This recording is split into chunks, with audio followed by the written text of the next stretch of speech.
مرحبا أهلا النوادي.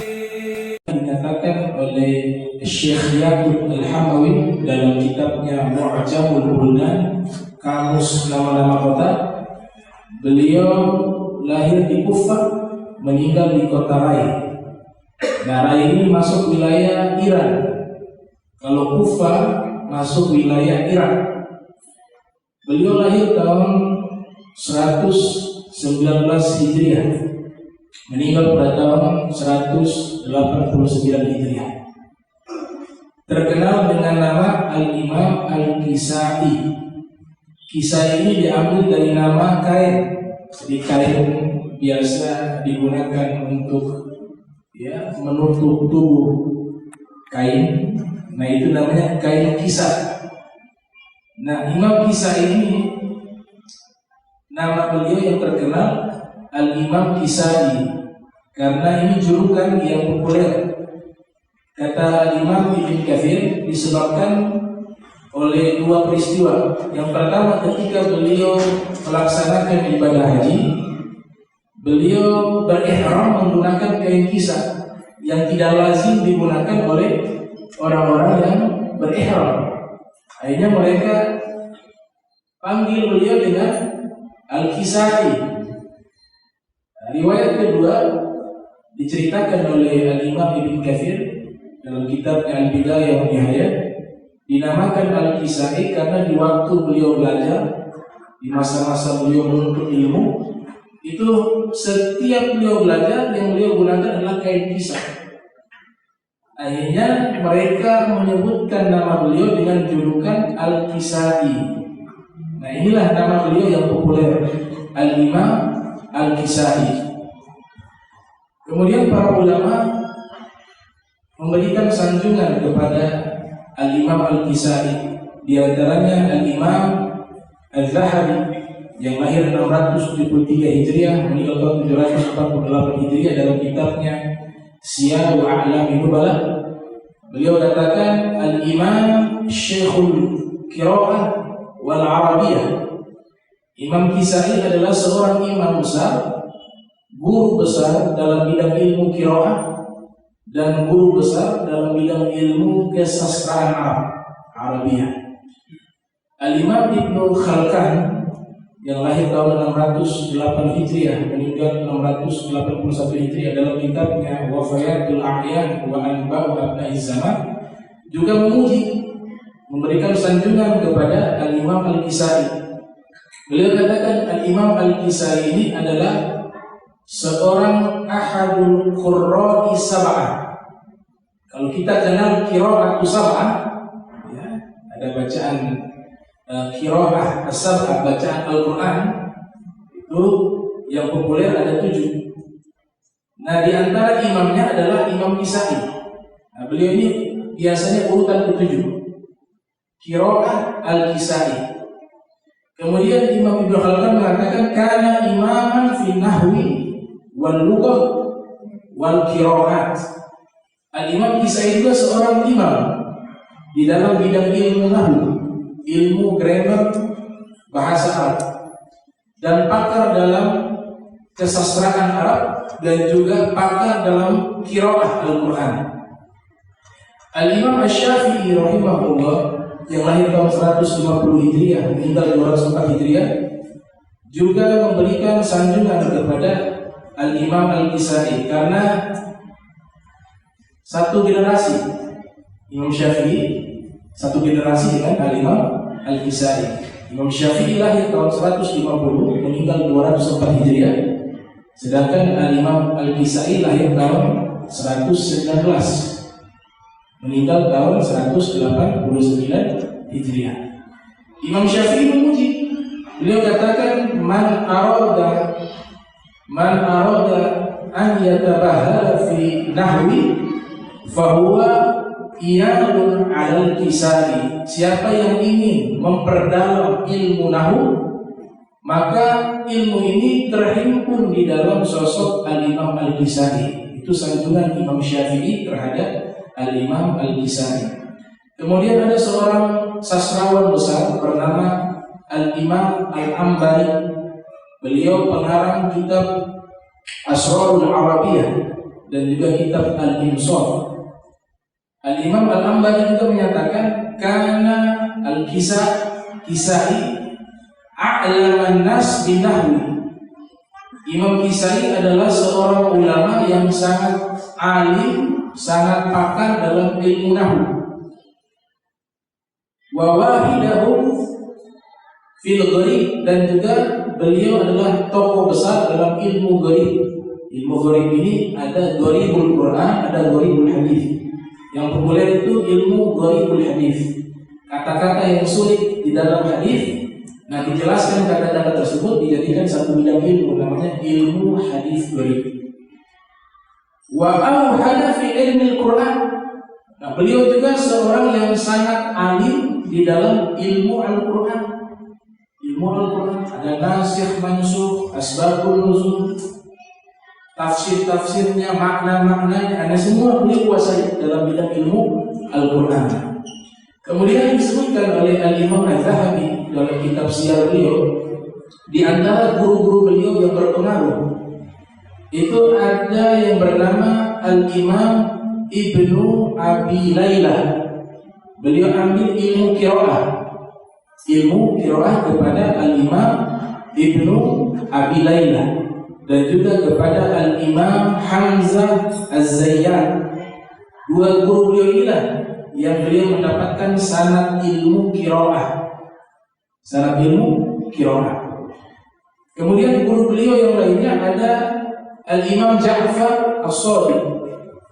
Al-Imam Ja'far As-Shadiq adalah salah satu guru daripada Al-Imam Al-Kisai. Juga Al-Imam A'mash dan Al-Imam Sulaiman bin Arqam dan Al-Imam Syu'bah wa jama'atul minal ulama, dan masih banyak lagi guru-guru beliau yang tidak bisa kita sebutkan satu persatu. Adapun guru ilmu nahwu, beliau berguru kepada Al-Imam Al-Khalil bin Ahmad Al-Farahini yang lahir tahun 100 Hijriah, meninggal tahun 170 Hijriah. Nah, Al-Imam Al-Khalil bin Ahmad Al-Farahini juga guru dari Imam Sibawi. Beliau setelah belajar kepada Imam Khalil, safar ila badiyatil Hijaz muddatan bil Arabiyah, pergi ke pelosok Hijaz hanya untuk menuntut ilmu bahasa Arab. Dan selesai beliau belajar ilmu bahasa Arab di pedalaman Hijaz, beliau menghabiskan 15 botol tinta. Zaman dulu kan tinta berupa botol. Itu 15 botol habis untuk menulis kaidah-kaidah bahasa Arab yang beliau dapat dari pedalaman Hijaz. Yang menarik, Al-Imam Al-Farra, seorang pakar bahasa juga bernama Al-Imam Al-Farra.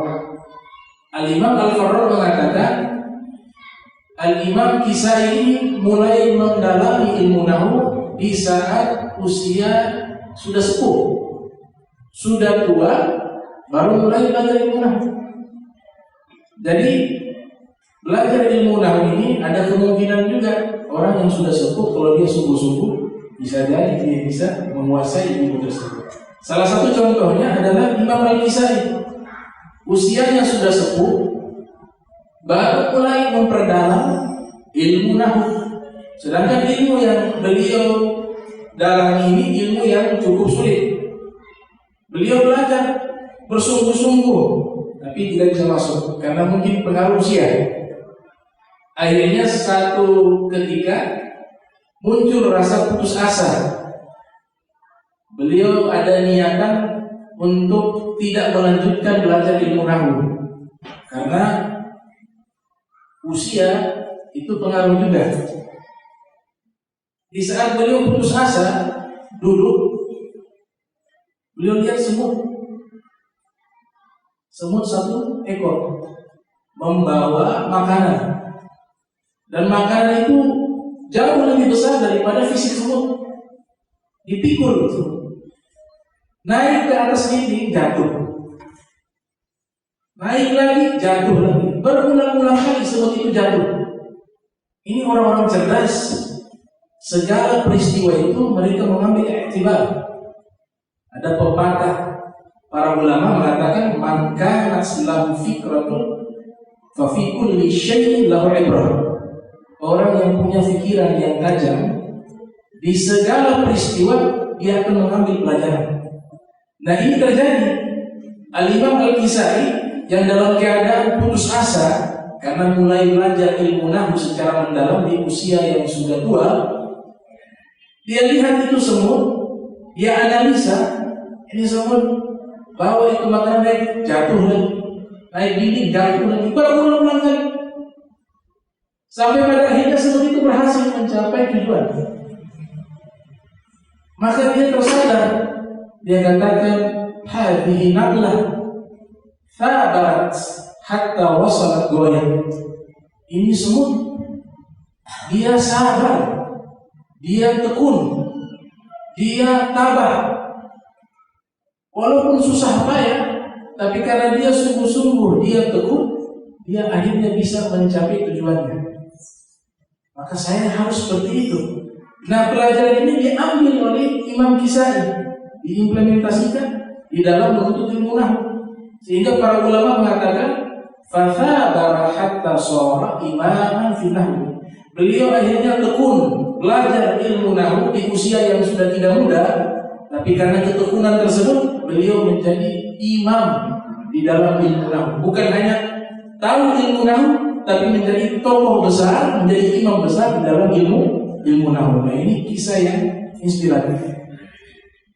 Kemudian beliau punya murid-murid mulai banyak karena beliau menjadi salah satu tokoh di dalam bidang ilmu nahwu. Maka beliau membuat satu madrasah, semacam sekolah khusus membahas tentang ilmu nahwu dan ilmu qiraah. Beliau bangun di Kufah, disebutkan dengan Al-Madrasah Al-Kufiyah. Al-Madrasah Al-Kufiyah, sekolah yang ada di Kufah. Di Basra juga ada madrasah nahwu, namanya Al-Madrasah Basriyah. Pemimpinnya adalah Imam Sibawi. Nah, Imam Sibawi dengan Al-Imam Kisai ini selalu berbeda pandangan. Selalu berbeda pandangan dari masalah ilmu nahwu. Banyak sekali perbedaan. Kemudian dari Madrasah Al-Kufiyah ini beliau melahirkan banyak ulama setelahnya. Di antara murid-muridnya ada yang bernama Abu Umar Ad-Duri. Nah, Abu Umar Ad-Duri inilah yang meriwayatkan qiraah beliau, qiraahnya Imam Al-Kisai. Kemudian murid beliau yang lainnya bernama Abul Harith Al-Laythi. Murid beliau juga ada yang bernama Nasir bin Yusuf Ar-Razi, Al-Imam Qutaibah Al-Asfahani, Ahmad Al-Antaki, dan banyak dari para murid-muridnya beliau. Nah, beliau aktif juga di dalam menulis kitab. Beberapa karya beliau berjudul Ma'anil Quran, sebagaimana yang dinukilkan oleh Imam Zahabi dalam Siyar. Ada kitab berjudul Maktubul Quran wa Mausuluh.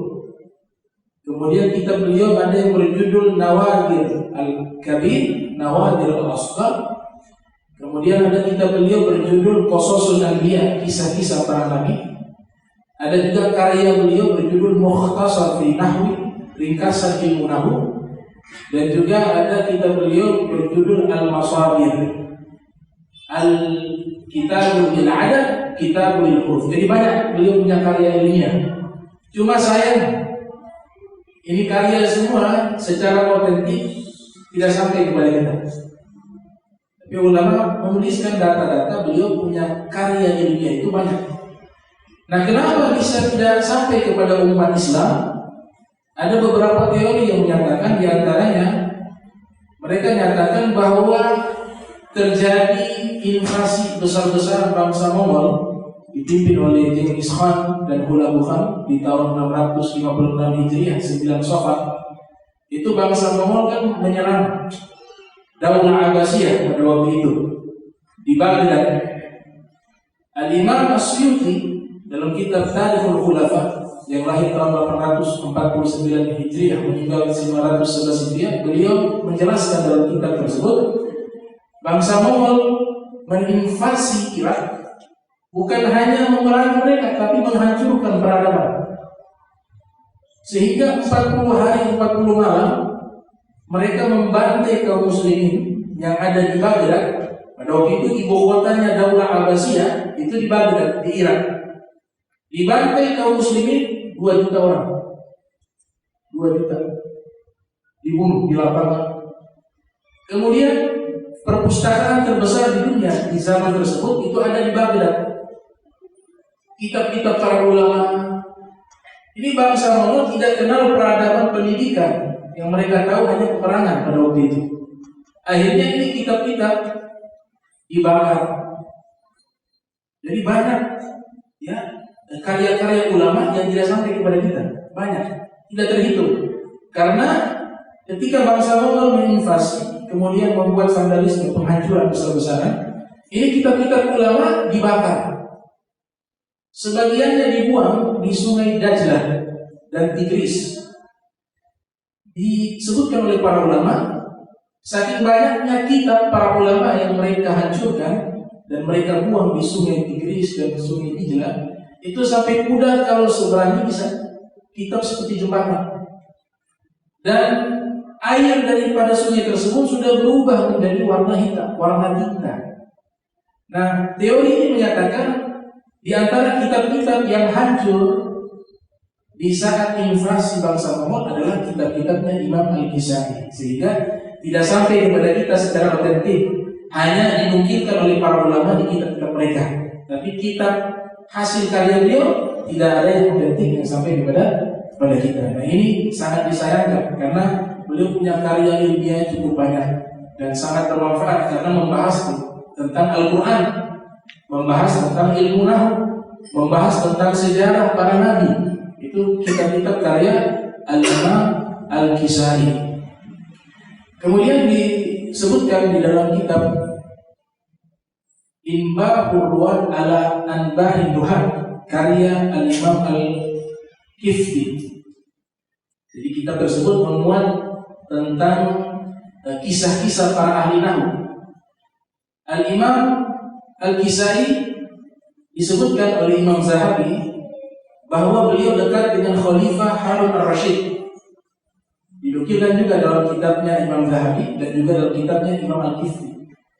Jadi Harun Ar-Rasyid ini punya hubungan yang sangat harmonis dengan Al-Imam Al-Kisai. Bahkan kedua putra Khalifah Harun Ar-Rasyid, namanya Amin dan Ma'mun, ini adalah murid daripada Imam Kisai. Dan Imam Kisai ngajar privat kepada mereka. Ada kalanya ke istana, ada kalanya mereka belajar ke tempatnya Imam Al-Kisai. Sehingga disebutkan dalam kitab Al-Wafi bil Wafayat karya Al-Imam As-Sofadi. Al-Imam As-Sofadi ini murid Imam Zahabi. Nah, beliau menceritakan kedua anak dari Harun Ar-Rasyid ini ketika sang guru keluar dari masjid atau dari majlis, mereka berdua berebutan mengambil sendal sang guru untuk disediakan ketika tiba sudah ada sendal. Nah, itu adab yang diajarkan oleh para ulama terdahulu. Sampai berebutan antara Amin dan Ma'mun, padahal kedua-duanya ini anak khalifah, anak daripada raja. Sampai satu ketika kedua-duanya berkelahi karena memperebutkan sendal sang guru. Maka ada yang mengusulkan, sudah masing-masing bawa satu. Keluarlah sang guru Imam Al-Kisai. Ketika melihat itu, beliau tidak enak hati karena ini anaknya khalifah. Beliau katakan, sudah jangan lakukan lagi, jangan lakukan lagi seperti ini. Tapi kedua anak khalifah tetap mengatakan untuk tetap melakukan hal itu. Itu bagian dari khidmah kepada ilmu dan kepada pemilik ilmu. Ternyata kejadian ini dilihat oleh Harun Ar-Rasyid ketika kedua putranya memperebutkan sendal sang guru untuk disiapkan ketika keluar dari majelis atau masjid. Maka pada suatu ketika dipanggil Imam Kisai dengan beberapa ulama, beberapa wuzara, pejabat hadir seluruhnya. Khalifah Harun Ar-Rasyid mengatakan, wahai segenap para ulama, para wuzara, para pejabat, kira-kira di antara kita ini siapa orang yang paling mulia? Maka mereka mengatakan tentu saja Amirul Mukminin Harun al-Rashid. Di zaman tersebut khalifah ini punya kekuasaan mutlak absolut. Jadi mereka hormat. Apa jawaban Harun al-Rashid? Oh tidak, salah jawaban kalian. Di antara kita orang yang paling mulia adalah kedua putra khalifah memperebutkan sendalnya. Orang itulah yang paling mulia dibanding kita semuanya. Maka Imam Kisai dia dalam pikirannya merasa ini sindiran. Apakah marah? Dia tidak tahu. Tapi merasakan ini sindiran dari Harun al-Rashid. Kemudian Imam Kisai mengatakan, wahai Harun al-Rashid, wahai Amirul Mukminin Harun al-Rashid, saya minta maaf. Saya tidak pernah memerintahkan mereka untuk melakukan hal itu. Kata Khalifah Harun al-Rashid, seandainya engkau melarang mereka melakukan itu, justru saya akan marah kepada kamu. Karena saya mengirim anak saya kepada engkau untuk dididik akhlak dan adabnya. Dan beginilah adab dan akhlaknya seorang murid kepada guru. Itu kata Harun al-Rashid dalam kitab Al-Wafi bil Wafayat.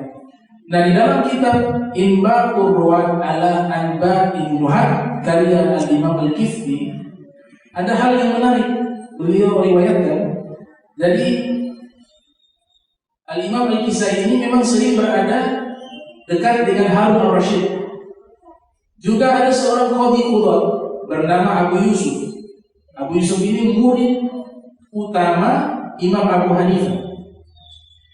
Satu ketika berkumpul mereka di istananya Harun al-Rashid. Kemudian Al-Imam Qadhi Abu Yusuf ini kan pakar dalam ilmu fikih. Beliau punya kitab Al-Kharraj itu dijadikan sebagai referensi utama tentang pengelolaan keuangan negara pada waktu itu di masa Daulah Abbasiyah. Kitabnya bernama Al-Kharraj, nama kitabnya. Abu Yusuf ini tidak terlalu menganggap mulia ilmu nahwu, sehingga dia katakan, apa sih ilmu nahwu itu? Apa hebatnya ilmu nahwu? Nah, ini kalimat sampai ke telinganya Al-Imam Al-Kisai. Beliau tersinggung. Beliau mengatakan ini ilmu luar biasa. Sampai akhirnya beliau menunggu satu momentum untuk ingin menunjukkan bahwa ilmu nahwu itu adalah ilmu yang luar biasa. Ini ahli fikih, yang satunya ahli nahwu. Akhirnya terjadi dialog ilmiah, munaqasyatul ilmiah di istananya Harun al-Rashid dan disaksikan Harun al-Rashid. Terjadi perdebatan ilmiah, dialog ilmiah. Kemudian setelah dialog itu terjadi, baru Al-Imam Kisai mengatakan kepada Abu Yusuf, wahai Abu Yusuf, saya ingin mengajukan kepada engkau 4 pertanyaan tentang masalah fikih. 4 pertanyaan. Niat beliau ini ingin menunjukkan bahwa ilmu nahwu itu ilmu yang sangat penting. Kata Abu Yusuf yang tadinya sedikit meremehkan ilmu nahwu, dia katakan, silakan engkau ajukan kepada saya 4 pertanyaan tersebut. Maka Imam Kisai mengatakan pertanyaan pertama, seandainya ada seorang suami, dia mengatakan kepada istrinya, anti talikun, talikun, talikun. Ini hukumnya jatuh talak berapa? Yang artinya, wahai istriku, engkau saya talak, talak, talak. Ucapan yang keluar dari suami kepada istrinya ini jatuh talak berapa secara hukum fikih? Maka Abu Yusuf mengatakan talak 1. Baik, pertanyaan kedua. Kalau sang suami mengatakan kepada istrinya, anti tolikun, au tolikun, au tolikun, engkau ditalak atau ditalak atau ditalak. Ini secara hukum fikih jatuh talak berapa? Kata Abu Yusuf, talak 1. Pertanyaan ketiga, kalau suami mengatakan kepada istrinya, anti tolikun, summa tolikun, summa tolikun, engkau ditalak, kemudian ditalak, kemudian ditalak, kemudian ditalak. Ulang 3 kali. Ini jatuh talak berapa? Tetap dijawab dengan jawaban talak 1, kata Imam Abu Yusuf. Yang terakhir, yang keempat, kalau suami mengatakan kepada istrinya, anti tolikun wa tolikun wa tolikun, engkau ditalak dan ditalak dan ditalak, diulang 3 kali. Jatuh talak berapa? Dijawab oleh Abu Yusuf, talak 1. Kemudian Imam Kisai mengatakan, jawabanmu 2 benar, 2 salah. Jawabanmu 2 benar, 2 salah. Pertanyaan pertama itu betul. Kalau suami mengatakan anti tolikun, wahai istriku engkau ditalak, maka jatuh talak 1. Kenapa jatuh talak 1? Karena talaknya setelah itu taukid, penegas. Yang belajar ilmu nahwu paham ini. Penegasan. Dia sebenarnya 1 kali, tolikun, engkau ditalak, itu saja hukumnya. Adapun kalimat berikutnya tolikun, penegasan kepada ucapan pertama, maka jatuh talak 1. Adapun yang kedua, itu juga jatuh talak 1. Ketika dikatakan anti tolikun, engkau ditalak atau ditalak. Nah, kata atau ini mengandung keraguan.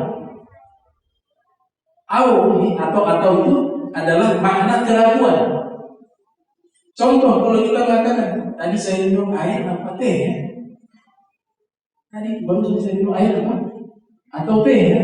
Kata atau itu mengandung keraguan, sehingga yang ragu dijadikan hukum. Hanya dihitung yang pertama, maka jatuh talak 1. Adapun yang 2 enggak usah ragu. Yang 2 ini jatuh talak 3. Karena yang ketiga itu disebutkan anti tolikun, summa tolikun. Engkau ditalak, kemudian ditalak, sampai bulan 3 kali. Maka jatuh talak 3. Kenapa? Karena kata kemudian di situ ada durasi waktu, sehingga dia benar-benar mentalak istrinya dengan waktu yang ada jeda. Adapun yang keempat, itu juga jatuh talak 3. Karena kata dan itu dia sudah merangkai rencana untuk mentalak 3. Anti tolikun wa tolikun, engkau diceraikan dan diceraikan, maka jatuh talak 3. Maka di situ Abu Yusuf terkagum-kagum dengan ilmu nahwu luar biasa. Di dalam kitab Mu'jam Al-Udaba, kamus para sastrawan karya Syekh Yaqub Al-Hamawi, juga meriwayatkan terjadi diskusi ilmiah dengan Abu Yusuf untuk kedua kalinya. Nah, peristiwa inilah yang membuat Abu Yusuf menjadi cinta dengan ilmu nahwu. Jadi Harun Ar-Rasyid sengaja melontarkan satu pertanyaan. Di situ ada Al-Imam Kisai, ada Al-Imam Abu Yusuf. Kata Harun Ar-Rasyid, seandainya ada seorang laki-laki, dia berkata, ana qatilu gulamik, saya membunuh anakmu. Kemudian kalimat yang kedua, dia katakan ana qatilun gulamak, saya membunuh anakmu. Dia punya tulisan ini yang berbeda. Kalau kedua kalimat ini diucapkan, kira-kira yang dijadikan hukum apa? Kalimat pertama atau kedua? Kata Abu Yusuf, kedua-duanya kena hukum karena sudah membunuh. Kedua-duanya kena hukum karena sudah membunuh. Harun Ar-Rasyid mengatakan jangan terburu-buru menjawab. Ini di depan kita ada ahli nahwu, yaitu Imam Kisai. Wahai Imam Kisai, kira-kira yang mana yang tepat yang dihukum? Apakah kalimat pertama atau kedua? Kata Imam Kisai, yang dihukum itu kalimat pertama. Adapun kalimat kedua tidak dihukum. Kalimat kedua itu berbunyi ana qatilun gulamak, saya membunuh gulamak anakmu. Qatilun ditasydid, ya, di di dhammatain. Ana qatilun gulamak. Dari mana bisa engkau mengambil kesimpulan yang kedua tidak dihukum sedangkan yang pertama dihukum? Maka Imam Kisai mengatakan karena Allah Ta'ala berfirman, beliau mengutip ayat Al-Quran di surat Al-Kahfi ayat 23, ayat 24. Allah Ta'ala berfirman di dalam Al-Quran bahwa sesungguhnya disebutkan inni qatilun dzalika, inni fa'ilun dzalika wala illa ayyasha Allah. Di surat Al-Kahfi Allah Ta'ala berfirman, inni sesungguhnya aku fa'ilun melakukan dzalika hal tersebut godan besok hari. Nah, di dalam ayat ini jelas menggunakan fa'ilun itu Allah sebutkan keterangan waktunya besok hari. Maka ini sama dengan kalimat kedua yang bertuliskan ana qatilul gulama. Artinya perbuatan ini belum terjadi karena besok. Allah menyebutkan besok hari mustaqbal. Karena perbuatan yang belum terjadi maka dia tidak kena hukum. Adapun yang pertama benar-benar terjadi perbuatannya. Oh, ini kalau paham nahwu juga belum tentu mengerti. Itu ketinggian daripada pemahaman Al-Imam Kisai dengan ilmu nahwu dan sastra. Di dalam kitab Tarikhul Baghdadi karya Al-Imam Al-Khatib Al-Baghdadi juga meriwayatkan terjadi perdebatan. Yang tadi perdebatan antara ahli nahwu dengan ahli fikih. Diskusi ilmiah, bukan perdebatan sebenarnya, munaqashah ilmiah, diskusi ilmiah. Nah, kali ini sebanding karena yang melawannya adalah ahli nahwu juga, Imam Sibawi.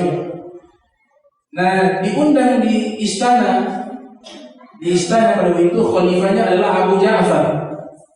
Gubernurnya namanya Yahya Barmaki. Mereka mengadakan seminar ilmiah pembahasan tentang syair Zamburiyah. Jadi syair Zamburiyah ini artinya tahun. Makanya para ulama membuat topik Mas'alatun Zamburiyah. Syair populer yang bacaannya berbeda. Diundang Imam Sibawi, Al-Imam Al-Kisai. Kemudian mulai ditanya, wahai Imam Kisai, yang benar syair ini bacaannya seperti apa? Maka Imam Kisai mengatakan, yang benar adalah kuntu azunnu anna al-'adra ashaddu lis'atan min adh-dhambur fa idzan huwa iya. Saya meyakini bahwa sengatan kalajengking itu lebih sakit sengatannya dibanding sengatan tawon. Fa idzan huwa iya. Jadi masalahnya di bagian belakang. Fa idzan huwa iya. Bacaannya Al-Imam Kisai fa idzan huwa iya. Adapun Imam Sibawi, beliau menyatakan kuntu azunnu anna al-'aqraba ashaddu lis'atan min adh-dhambur fa idzan huwa hiya. Bukan iya tapi fa idzan huwa hiya. Jadi bagian belakang ini jadi perdebatan, jadi diskusi yang panjang. Kata Imam Kisai yang benar iya. Kata Imam Sibawi yang benar adalah huwa hiya. Kenapa? Kata Imam Sibawi, karena setelah huwa ini dhamir munfasil pasti mubtada. Setelah mubtada pasti khobar. Dan dhamir kalau dia khobar itu harus pakai hiya. Harus pakai dhamir munfasil. Akhirnya pada waktu itu memang Imam Kisai dekat dengan pemerintah. Sedangkan Imam Sibawi ini tidak terlalu dekat dengan pemerintah. Akhirnya membuat konspirasi bagaimana kalau kita buat sampai Imam Sibawi yang kalah.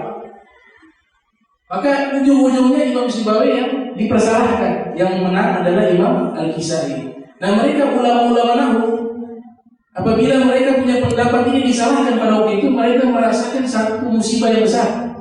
Sehingga Imam Sibawi pulang ke kampung halaman, gara-gara kejadian itu akhirnya meninggal dunia. Makanya beliau meninggal usia 32 tahun.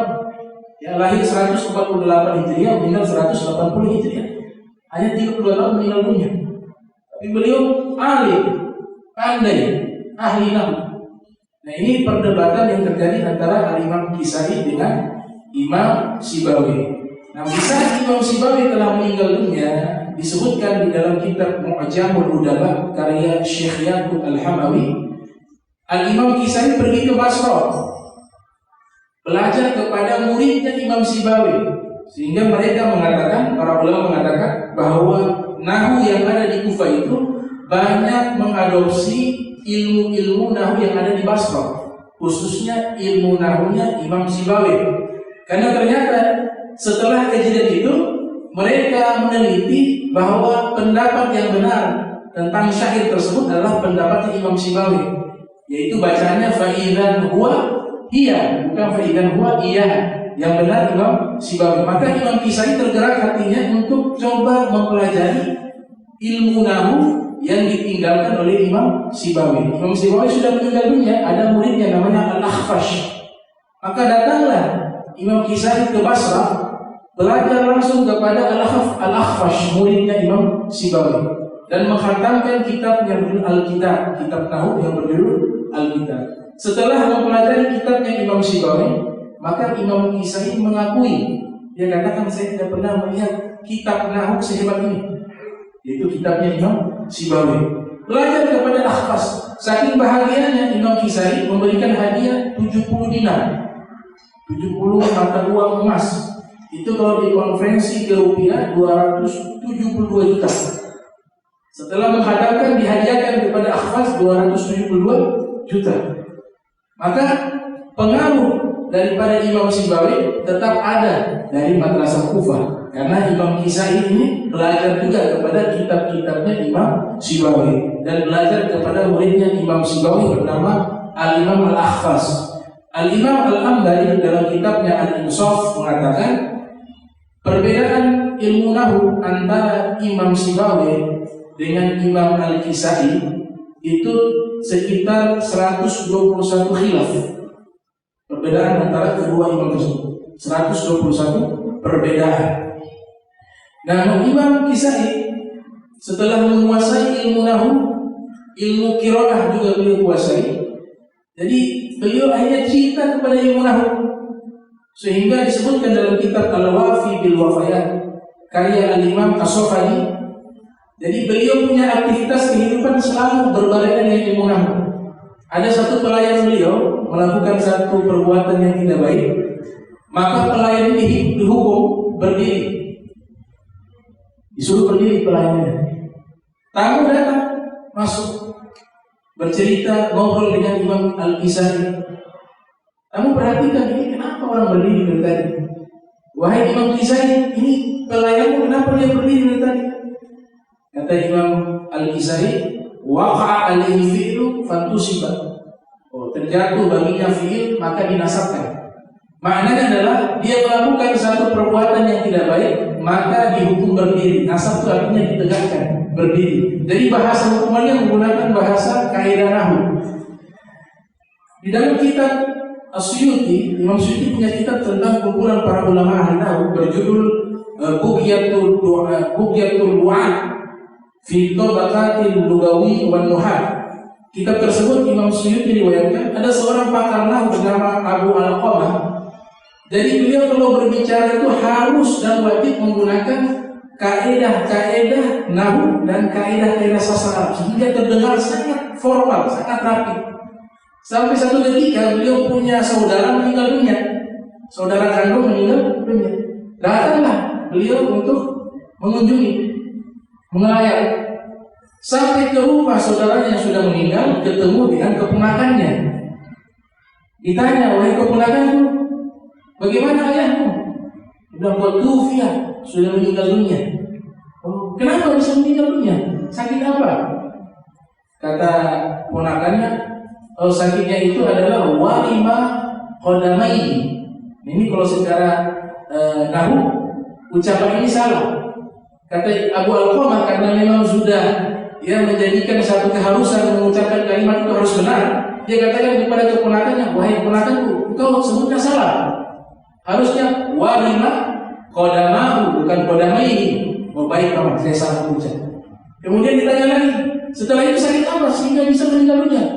Oh, fartafa al-waramu ila rukbatahu. Wahai keponakanku, salah lagi kau baca. Yang betul itu adalah fartafa al-waramu ila rukbatayhi, karena dia majruh. Ponakannya bilang, "Paman, ini mengurus wafatnya ayah saya ini lebih penting daripada mengurus nahumu. Ayah saya sudah meninggal ini, kau bikin pusing dengan nahu." Itu luar biasa. Saking cintanya dengan ilmu, itu Abu Alqamah berbicaranya juga menggunakan ilmu nahu. Di dalam kitab yang lain disebutkan ada seorang guru nahu, dia mengatakan kepada anaknya, wahai anakku, engkau sudah belajar ilmu nahu, maka seluruh percakapan, cara berbicara harus menggunakan kaidah nahwu. Jangan dulu berbicara kecuali berpikir dulu kaidah-kaidah. Mana fi'il, mana fa'il, mana maf'ul bih. Mana kata kerja, mana subjek, mana objek. Jangan pernah kau berbicara kecuali harus berpikir terlebih dahulu. Kata ayahnya. Maka anak ini kan takut berbicara. Karena kalau salah dihukum. Nah, satu ketika ayahnya mengajar kepada anaknya, kan pakai jubah. Jubahnya besar. Kemudian di samping jubahnya ini kan ada siraj, lampu pelita yang dia ada minyak di dalamnya. Karena mengajar begitu serius kepada anaknya, jubahnya ini tidak sengaja terkena itu api. Jubah terbakar. Anaknya lihat, mau mengucapkan, kan disuruh pikir dulu ini. Kira-kira kalau terbakar bahasa apa yang betul? Fi'il dulu atau fa'il? Dia lama sampai akhirnya itu jubah terbakar, akhirnya teriak. Lari ke kamar mandi. Kemudian disiram itu juga dengan air.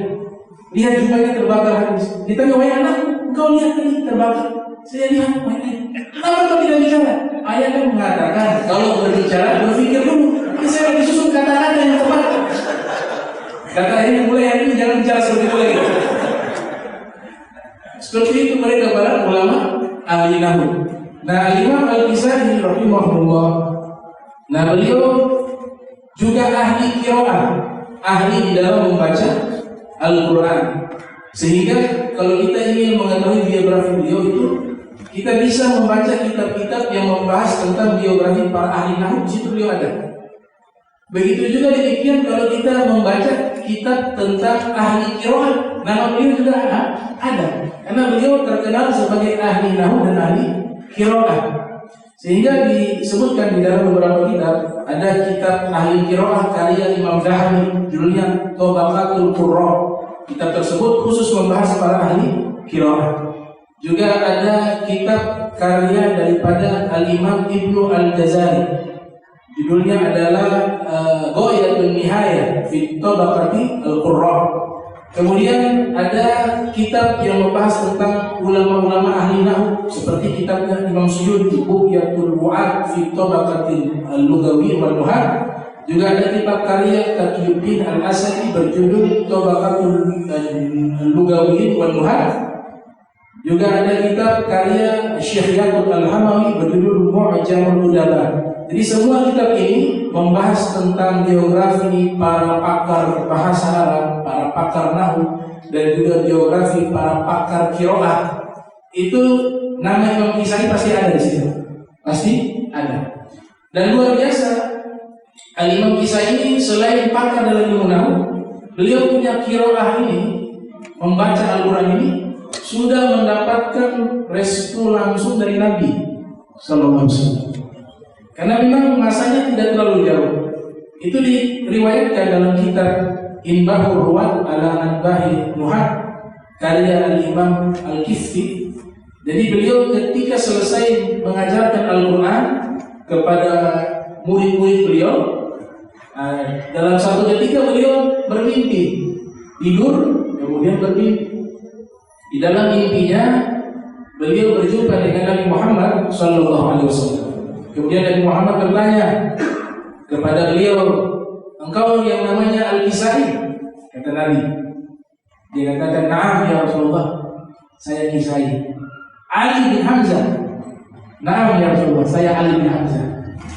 Oh, engkau yang ketika di dunia, artinya engkau ketika di alam nyata, itu sering mengajar Al-Quran kepada umatku. Maka Imam Kisai mengatakan, benar ya Rasulullah, saya sering mengajarkan Al-Quran kepada umatmu. Kalau begitu saya minta kepada kau tolong bacakan Al-Quran kepada aku. Dalam mimpinya Nabi perintahkan Imam Kisai membaca Al-Quran.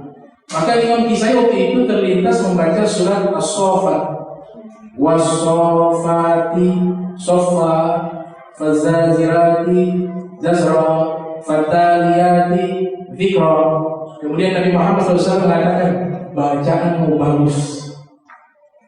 Nabi mengatakan bacaanmu bagus. Ini artinya dapat legitimasi langsung dari Nabi Muhammad SAW bahwa qiraah Al-Kisai itu adalah salah satu qiraah yang bersambung sanadnya sampai kepada Nabi Muhammad sallallahu alaihi wasallam. Kemudian Nabi menambahkan lagi, tapi bagian pertama jangan diidgham. Bagian pertama jangan diidgham. Ini kasus yang sama. Ada kitab namanya Sabilul Taufiq. Ini kitab unik. Biasanya biografi ulama, biografi tokoh-tokoh penting itu ditulis oleh orang lain. Biasanya mereka sudah meninggal dunia, kemudian murid-muridnya atau murid dari murid-muridnya atau orang-orang terdekatnya menulis biografinya. Kita kenal dengan nama Manaqib. Manaqib ini sifatnya membahas tentang sifat-sifat baik beliau. Nah, tapi karya As-Sayyid Abdullah bin Muhammad bin Siddiq Al-Ghumari punya kitab, saya punya kitabnya, judulnya Sabilul Taufiq. Itu kitab biografi beliau yang ditulis oleh beliau sendiri. Kan unik, ya. Jadi menulis biografi hidup beliau oleh orangnya sendiri. Dan ini beliau mengambil dari sebagai bentuk perintah Allah. Wa amma bi ni'mati rabbika fahaddits.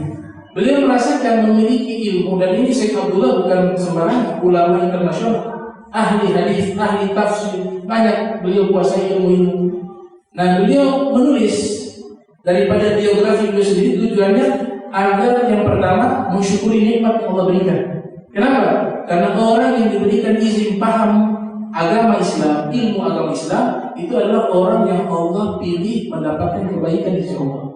May yuridullahu bihi khairan yufaqihu fiddin. Dalam hadis Nabi Muhammad SAW, Rasul bersabda, siapa yang Allah inginkan kebaikan padanya, pasti Allah mudahkan dia untuk memahami agamanya, memahami ilmu agama.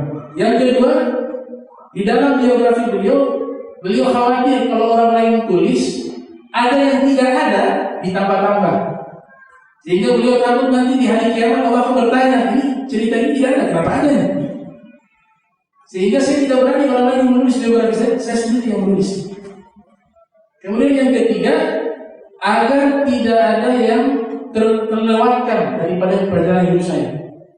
Jadi judul kitabnya Sabilul Taufiq. Nah, Syekh Abdullah Al-Ghumari meriwayatkan sendiri ketika beliau sampai ke Mesir, beliau dari Maroko, sampai ke Mesir. Ketika sampai di Mesir, beliau masuk satu masjid di Mesir pada zaman tersebut. Imam-imamnya itu hafiz Al-Quran dan ahli qiraah. Jadi mereka punya bacaan itu pakai qiraah sab'ah. Kemudian juga rata-rata imam mereka itu hafiz Al-Quran. Pada satu ketika sang imam sakit, yang beliau biasa sholat di masjid tersebut, akhirnya diperintahkan beliau menjadi imam. Syekh Abdullah bin Ghumari. Ketika beliau jadi imam, ya dibaca surat Al-Fatihah. Mungkin di sholat-sholat jahar, maghrib atau isya. Beliau baca Fatihah aman. Kemudian selesai baca surat Al-Fatihah, beliau baca surat Idza Jaa Nasrullah. Nah, beliau bacakan pendek. Bismillahirrahmanirrahim. Idza Jaa Nasrullah wal fathu wa ra'aitan nasa yadkhuluna. Selesai daripada sholat membaca doa, maka para makmum mengatakan, makmum bukan para imam, itu bacaanmu salah tadi. Wah, salahnya di mana? Salahnya di Jaa. Jaa itu harus panjang. Idza jaa nasrullahi wal fath. Karena di situ ada namanya mad lazim, ya. Wajib dipanjangkan. Setelah alif ada hamzah, itu adalah mad yang panjang. Dia dijelaskan 7 ketukan disebutkan. Wah, di saat itu langsung beliau, kalau gitu saya belajar ilmu qiraah dan ilmu tajwid. Padahal waktu itu beliau sudah jadi ahli hadis. Beliau belajar kembali. Jadi ilmu ini tidak akan pernah habis. Maka dikatakan oleh Imam Ahmad bin Hanbal, "Ata'allamul ilma hatta adkhulal qabr." Saya akan terus belajar sampai saya masuk ke kuburan. Padahal Imam Ahmad bin Hanbal ahli hadis, sudah menghafal hampir 1 juta hadis Nabi Muhammad sallallahu alaihi wasallam. Nah, terakhir saya tutup di antara nasihat-nasihat beliau, itu beliau pernah mengatakan, "Man tabahhara fi ilmi yahdi ila jami'il ulum." Siapa orang yang dia mendalam, menguasai ilmu nahwu, maka dia akan mudah memahami seluruh cabang ilmu agama Islam. Itu pernyataan Imam Kisai. Kemudian beliau juga mengatakan, di dalam kitab Syiar A'lamin Nubala, rubbama sabaqani lisani bilah. Saya kadang-kadang ketika membaca Al-Qur'an ada yang salah. Ini bahasa tawadhu, padahal beliau pakar qiraat. Beliau pakar nahwu, tapi beliau menyatakan saya ada kalanya ketika membaca Al-Qur'an ada yang salah. Itu menunjukkan bahwa sealim-alimnya seseorang, sepandai-pandainya seseorang, tetap pasti ada kekurangan, kecuali para nabi, kecuali Nabi kita Muhammad sallallahu alaihi wasallam. Dan beliau meninggal pada tahun 189 Hijriah, dikuburkan di Rai, dihadiri oleh Harun al-Rashid. Ketika dikuburkan, Harun al-Rashid mengatakan dafantu fiha wal arabiyya bil Rai. Saya telah kuburkan fikih dan bahasa Arab di kota Rai. Karena beliau menguasai ilmu bahasa Arab, menguasai ilmu fikih, ilmu qiraah. Mudah-mudahan kita mendapatkan rahmat dari Allah Subhanahu wa taala dengan menceritakan kisah-kisah kaum salihin dan mengikuti jejak langkah mereka. Amin ya rabbal alamin. Allahumma ja'alna hadza jam'a marhuma wa tafarraqna min ba'di tafarraqa ma'zuma wa la tajal minna wa la minna shaqiyya wa la mahruma.